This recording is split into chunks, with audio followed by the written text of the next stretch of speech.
Hello viewers, welcome to our channel. నేను చరణ్ పరిమి. చంద్రబాబు తన పరిపాలనలో తడబడుతున్నాడా? ప్రస్తుతం ఆయన పరిపాలన చూస్తే అలాగే కనిపిస్తుంది.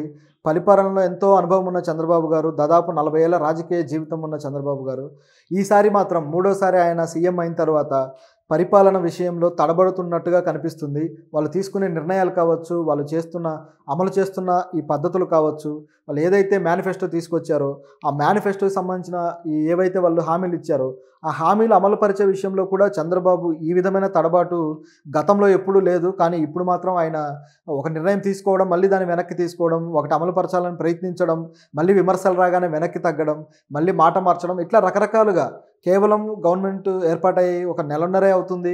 ఈ నెలన్నరలో ఇంత గందరగోళం ఆయన క్రియేట్ చేసుకుంటున్నాడంటే అసలు ఆశ్చర్యంగా ఉంది. మరి ఆయన ముందు నుంచే ఈ నిర్ణయాల మీద ఆయన కట్టుదిట్టమైన ఆలోచనతో ఉన్నాడా, లేకపోతే ఆయన నిర్ణయాలను ఎవరన్నా ప్రభావితం చేస్తున్నారా అనేది ఒకసారి గమనిద్దాం. అయితే ఏ విషయాల్లో ఈయన తడబాటుకు గురయ్యాడు అనేది చూస్తే ముఖ్యంగా గత కొద్ది రోజులుగా చూసుకుంటే ఈ సిపిఎస్ జిపిఎస్ విషయం కావచ్చు, అలాగే ఈ అమ్మకు తల్లికి వందనం కావచ్చు, అట్లాగే ఇసుక పాలసీ ఫ్రీగా ఇసుక ఇస్తానని చెప్పి వాగ్దానం చేశాడు.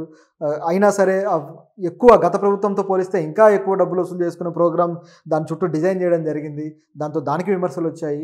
ఇట్లా ఒకటి కాదు, ఇంతవరకు డ్వాక్రా మహిళలకు సంబంధించి ఈరోజు అయితే ఒక న్యూస్ రిలీజ్ చేశారు. వాళ్ళకి 2 లక్షల నుంచి 5 లక్షలు, గరిష్టంగా 5 లక్షల వరకు వాళ్ళకు రుణం ఇవ్వడం జరుగుతుందని చెప్పి ఈరోజు అయితే చెప్పడం జరిగింది. అయితే ఇది అమల్లోకి వచ్చేసరికి దీనికి ఎన్ని మార్పులు జరుగుతాయో చూడాలి.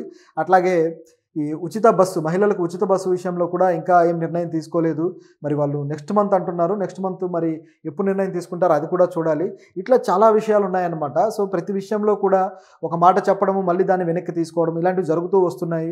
అదేవిధంగా ఈ రోడ్ల విషయంలో కూడా వీళ్ళు తీసుకునే నిర్ణయాలు ఏవైతే ఉన్నాయో ప్రతిదీ నేషనల్ హైవేస్ కావచ్చు, తర్వాత అమరావతి ఔటర్ రింగ్ రోడ్ కాబట్టి ఇలాంటివి ప్రతిదీ కూడా రోడ్లు అనేవి అమరావతి వైపుకే వెళ్తున్న మార్గాలు మాత్రమే పట్టించుకున్నట్టుగా కనిపిస్తుంది. మిగతా ప్రాంతాలకు సంబంధించిన హైవేలు ఏం చేస్తారు, మరి అవి డెవలప్ చేస్తారా లేదా, మరి ఈ విషయంలో మాత్రం ఇంతవరకు వాళ్ళు ఎలాంటి నిర్ణయాలు తీసుకొని ఆ నిర్ణయాలకు సంబంధించి ప్రకటించినట్టుగా కూడా కనిపించట్లేదు. ఈ నేషనల్ హైవే 565 ఏదైతే ఉందో అది కూడా ఎంతో కాలంగా దాని పనులు జరుగుతూ వస్తున్నాయి. మరి అది ఎప్పుడు పూర్తవుతుంది అనేది కూడా తెలియదు. అట్లాగే పుట్టపర్తికి సంబంధించి కూడా అక్కడ నుంచి ఏదైతే అమరావతికి రావాల్సిన రోడ్డు ఉందో ఆ హైవే కూడా దాన్ని రూట్ మ్యాప్ మారుస్తామన్నారు. మరి మార్చిన రూట్ మ్యాప్ అది ఎప్పుడు అమల్లోకి వస్తుంది, ఎప్పుడు అది పూర్తవుతుందో తెలియదు. ఇట్లాంటివి చాలా ఉన్నాయన్నమాట.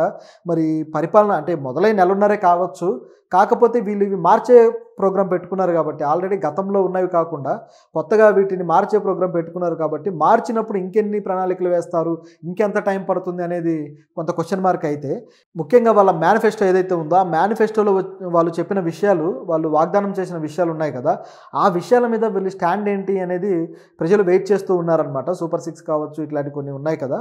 అయితే వీటిల్లో ఒక్కొక్క దాంట్లో ఒక్కొక్క తప్పటడుగు వేస్తూ పోతున్నారు. అయితే ఆయన తీసుకున్న నిర్ణయాలు ఆయనకే నచ్చట్లేదనేసి ఆయన సన్నిహితులు కూడా చెబుతూ ఉన్నారు. మరి ఇది ఎంతవరకు నిజమో తెలియదు. నిజానికైతే చంద్రబాబు గారు సంక్షేమం విషయంలో ఎప్పుడు కూడా ఒక అడుగు వెనకే ఉంటారు. ఒకవేళ సంక్షేమం ఇచ్చినట్టు కనిపించినా తర్వాత మళ్ళీ దాంట్లో ఏదో ఒక మెలికేసి దాన్ని ప్రజల మీద ఒక భారంగా మోపే పద్ధతి ఆయనలో ఉంటుందన్నమాట. గతంలో ఎన్నో చూసాం. అంగన్వాడీ కార్యకర్తల మీద ఆయన చేపించిన పోలీసులు జులుం కావచ్చు, అట్లాగే ఎవరు నిరసన తెలియజేసిన వాళ్ళ మీద ఆయన గవర్నమెంట్ చూపించే పద్ధతి కావచ్చు, గతంలో ఎన్నో చూసాం. ఇదేమీ మొదటిసారి కాదు. మరి ఇప్పుడు ఈ సంక్షేమాలు బాగా అలవాటైన ప్రజలు ఈయన అంతకన్నా ఎక్కువ సంక్షేమాలు ఇస్తానని చెప్పేసి ఆయన ఓట్లు దండుకొని ఆయన గెలిచారు. ఇప్పుడు వచ్చిన తర్వాత మరి ఆ సంక్షేమాలు ఆయన వాగ్దానం చేసినవి మరి ప్రజలకు ఇవ్వాలి కదా, ఇవ్వాల్సిన బాధ్యత ఆయనకు ఉంది. మరి అలా ప్రజలు ఎదురు చూస్తూ ఉన్నారు. కానీ ఈయన తీసుకునే నిర్ణయాలు చూస్తుంటే ప్రజలకు కూడా దిమ్మ తిరిగిపోతుందన్నమాట. ముఖ్యంగా ఈ సిపిఎస్ విషయంలో సిపిఎస్ కాదు జిపిఎస్ తీసుకొస్తామని గత గవర్నమెంట్ చెబితే దాన్ని కూడా ప్రజలు వ్యతిరేకించారు. సరే జిపిఎస్ కాకుండా కొత్తది ఏదైనా తీసుకొస్తామని చెప్పేసి, సమీక్ష వేస్తామని చెప్పేసి చంద్రబాబు గారు చెప్తే సరే వేస్తారేమో అనుకున్నారు ప్రజలు. కానీ తీరా చూస్తే వాళ్ళకు ఉద్యోగులకి మొండి చేయి చూపించి తిరిగి జీపీఎస్ ఏదైతే పాతది ఉందో అదే తీసుకొని రావడం జరిగింది. సో గెజిట్ నోటిఫికేషన్ విడుదల చేశారు. అయితే ఈ గెజిట్ విడుదల చేయడంలో నాకే సంబంధం లేదు, నాకు తెలియదు అని చెప్పేసి ఈయన ఫ్లేట్ ఫిరాయించడం అందరూ నవ్వుకునేలా చేసిందనమాట. ఎందుకంటే సీఎంకి తెలియకుండా ఏదైనా జరుగుతుందని ప్రజలకు కూడా క్వశ్చన్ వచ్చింది. ఉద్యోగులందరూ ఇదే తప్పుపట్టారు. అలాగే కొన్ని చోట్ల నిరసనలు కూడా తెలియజేశారు. అనంతపురం జిల్లాలో కావచ్చు, అలా కర్నూలు జిల్లాలో కావచ్చు, ఉద్యోగులు రోడ్డు మీదకి వచ్చి నిరసన తెలియజేసి మాకు న్యాయం జరగాలని చెప్పేసి గట్టిగా అడగడం జరిగింది. కేవలం గవర్నమెంట్ ఏర్పడిన నెల రోజుల్లోనే ప్రజలు నిరసన తెలియజేసేలాగా రోడ్లు ఎక్కేలాగా చేయగలిగాడంటే మరి ఆ సీఎం నిర్ణయాల పట్ల కానీ ఆయన చెప్పిన విషయాల పట్ల ఆయనకే చిత్తశుద్ధి లేదనుకోవాలా ఏంటో ఆలోచించాలి. ఇది ఒకటే కాదు, అలాగే ఇసుక పాలసీ కూడా ఇసుక నేను ఫ్రీగా తీసుకొస్తాను అన్నాడు.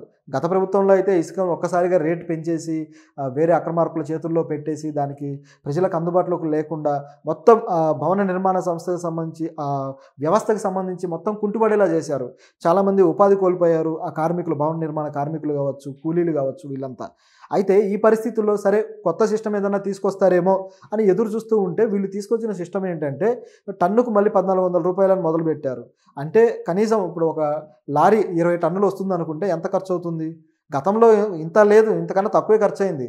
ఇంకా ఇప్పుడే ఎక్కువ ఖర్చు అవుతుందన్నమాట ఈ లెక్కలో చూసుకుంటే. ఈ విధంగా ఖర్చులు డబల్ అయ్యే ప్రోగ్రామ్ పెట్టేసి ఫ్రీగా అని చెప్పేసి ఈ విధమైన మాటలు మాట్లాడడం ఇది ప్రజలకు కూడా ఆశ్చర్యం కలిగిస్తుంది. ఎందుకైనా ఇట్లా చేస్తున్నాడని చెప్పేసి. అంటే ప్రజలకు డబ్బులు ఇవ్వడానికి ఎంత రెడీ అయ్యాడో మళ్ళీ ప్రజల నుంచి లాగడానికి అంతే రెడీ అయ్యాడు.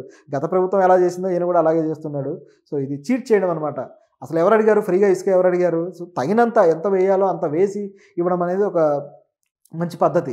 ఎందుకంటే ఇది ఒక ప్రభుత్వం చేతుల్లో ఉంటుంది ఇదంతా కూడా, ఈ సిస్టమ్ అంతా కూడా. కాబట్టి ప్రభుత్వం దీన్ని డీల్ చేస్తున్నప్పుడు ఓ సంక్షేమ దృష్ట్యానే డీల్ చేయాలి. అలా కాకుండా వ్యాపారంలాగా మార్చుకుంటాము అంటే మాత్రం ఇది కరెక్ట్ కాదు.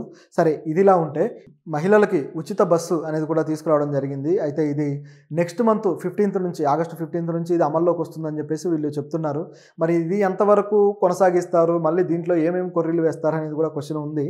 సరే, ఇదొక్కటే కాదు, వీళ్ళు చెప్పినవి ఇంకా చాలా ఉన్నాయన్నమాట. మరి అవి కూడా అవ్వాల్సి ఉంది. మరి అవన్నీ చేస్తారా లేదా అనే సందేహం అయితే ప్రజలకు వచ్చేసింది. మరి చూద్దాం. మరి ఎంత వ్యతిరేకత ఎదుర్కొంటే అంత డేంజర్లో పడతారనేది మాత్రం చెప్పక తప్పదు. ఇవే కాకుండా వాలంటీర్ల విషయంలో అయితే ఇంతవరకు ఏ నిర్ణయం తీసుకోలేదు. వాళ్ళనైతే ఇక ఉద్యోగాల్లోకి చేరతారా చేరరా అని చివరికి వాళ్ళు త్రిశంకు స్వర్గంలో ఉన్నట్టుగా ఉందన్నమాట. వాళ్ళకి ఏ పరిస్థితి అర్థం కానట్లుగా చేశారు వాలంటీర్లని. మరి వాళ్ళకి ఏదైనా సొల్యూషన్ ఇచ్చే మార్గం త్వరగా చూస్తే బాగుంటుంది. ఇలాగే రోజులు గడిపేస్తే వాలంటీర్లు మర్చిపోతారు, చివరికి ప్రతిపక్షం కూడా మర్చిపోతుంది, ఎవరు క్వశ్చన్ చేయరు అన్న ఆలోచన ఉందేమో. ఓకే, వాలంటీర్ల విషయంలో ఏదైనా వ్యతిరేకత ఉంటే ఉండొచ్చు. ఆ సిస్టమ్ని మార్చి మరో రూపంలో తీసుకొచ్చి వాళ్ళ సేవలను ఉపయోగించుకుంటే బాగుంటుంది. ప్రభుత్వానికి మరి సేవలు అవసరం లేదా అంటే అది కూడా కాదు కదా. అనేక సేవలు వాలంటీర్ల వల్ల త్వరగా అయినవి కూడా ఎన్నో ఉన్నాయి. సో అవన్నీ దృష్టిలోకి తీసుకోవాలి. తీసుకొని ఏదైతే మంచిదో అది మాత్రమే తీసుకొచ్చేలాగా కొత్త ప్రణాళికలు రచించి వాళ్ళకు ఒక ఉద్యోగ భద్రత కల్పించేలాగా డిజైన్ చేస్తే బాగుంటుంది. నిజానికి ఈయన ఉద్యోగ భద్రత అంటేనే చంద్రబాబు గారిని చూస్తేనే భయపడతారు ఉద్యోగులు. ఎందుకంటే ఈయన తీసుకొచ్చేది ఏ సిస్టమ్ అయినా సరే, ఒక కాంట్రాక్ట్ సిస్టమ్ కావచ్చు, అట్లాగే ఒక అవుట్సోర్సింగ్ సిస్టమ్ కావచ్చు, ఇట్లా ఉద్యోగులకి ఏదైతే భద్రత లేని సిస్టమ్ ఉంటుందో అలాంటి సిస్టమ్ మాత్రం చంద్రబాబు గారు తీసుకొస్తుంటారు. అది తర్వాత గవర్నమెంట్లు యథావిధిగా అనుసరిస్తూ ఉంటాయి అనుకోండి, అది వేరే విషయం. కనీసం ఇప్పటికైనా ఆయన పందా మార్చుకొని, ఎందుకంటే నిరుద్యోగిత విపరీతంగా పెరుగుతూ ఉంది, ఇలాంటి టైంలో పందా మార్చుకొని ఒక సిస్టమ్ తీసుకొని వస్తే బాగుంటుంది. ఎందుకంటే ఇప్పుడు కొత్తగా మన రాష్ట్రంలో కంపెనీలు తీసుకొచ్చేసి ఇన్ఫ్రాస్ట్రక్చర్ పెంచేసి ఒక్కసారిగా లక్షల ఉద్యోగాలు ఇవ్వడం ఇప్పటికిప్పుడు సాధ్యమయ్యేది కాదు.